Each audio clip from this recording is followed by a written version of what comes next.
Greetings and welcome to the RC Wallet Vacuum channel. I spent another 8 hours in this thing on FrankenTrac here yesterday, and had to finalize the mounts and get those hold downs for the roll cage in place. Finalize the installation of the tracks. I do got the material in here. I'm going to mill a new anti-rotation bracket for the rears to drop them down, and it might be a next week project. I am going to go through and I got to 3D print the guard to go up along here to protect them wires, because guaranteed a stick's going to come in there, because I run this thing up in the woods normally, so guaranteed a stick's going to rip them out of there. One thing you do put these Integy tracks on, advise like on their track tensioner, either take that apart and put jam nuts in there or Loctite, because I think that's going to adjust out really easily. And then too, if you get their LT installation kit, set screws going in for the kingpins in there. You really should get some longer set screws with points on them, like a 10 or 12 millimeter long by a 5 millimeter 0.8, and then run a bottoming tap into them holes, because what they supplied didn't really work that well, so I ended up having to redo that a little bit. Other than that, didn't go in there too bad. Everything did seem to line up. The only issue was, like I said, with that anti-rotation. But of course, after spending all that time, I go to fire the thing up. It hasn't been running probably 4 months, but last time I ran it right out of fuel, so I thought it would have been fine. But put new fuel in it yesterday that was brand new 93 octane, and although it was out in the store, out in the unheated part of the shop, so it was probably only in the 20s. The liquid was. So it just, when I got in here, it just flooded right out, didn't start. So I don't normally run these things in cold weather, so my plan is I'm going to experiment today with, I'm going to put the heat gun to the cylinder and the carburetor and the engine cases, try to heat the thing up good and warm, then try to start it like I would in the summer. So I'm going to do that, and I will return.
Well, the reason I wanted to run up here first is to see what would fall off, and definitely lost a few parts off here. I have to go take a look and get those put back up on there. So I did a quick initial run, and like I said, I wanted to run inside to see what fell off. And the first thing that came apart was one of their anti-rotation shocks. So this is an FYI for anybody who's sadistic enough to actually want to put these on your vehicle. The shock wasn't assembled up on the top. It's rotted. The nut wasn't even attached inside there.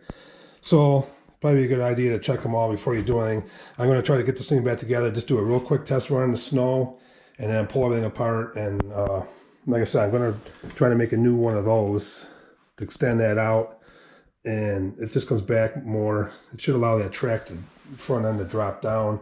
And I might actually look at trying to get some 10 scale stadium truck shocks in there and use those instead of these and see how that works. Maybe I'll do that when I'm modifying that particular part.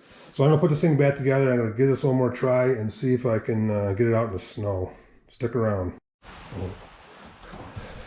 So I have all the parts of the FrankenTrac put back together, and I'm ready to try it. But as you can see, it's really crappy out there. It's raining, so I'm just going to do a quick loop down around and bring it back. Hopefully it continues running. It's so open up in there that I'm sure I'm gonna have issues with water getting out of stuff, the clutch slipping and all that other kind of good stuff. So I'll see if I can get it fired up and then see what happens.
So you can see by the video, that's quite a mess out there. I don't really want to run it in this kind of crap, so I gotta wait till it freezes up a little bit better.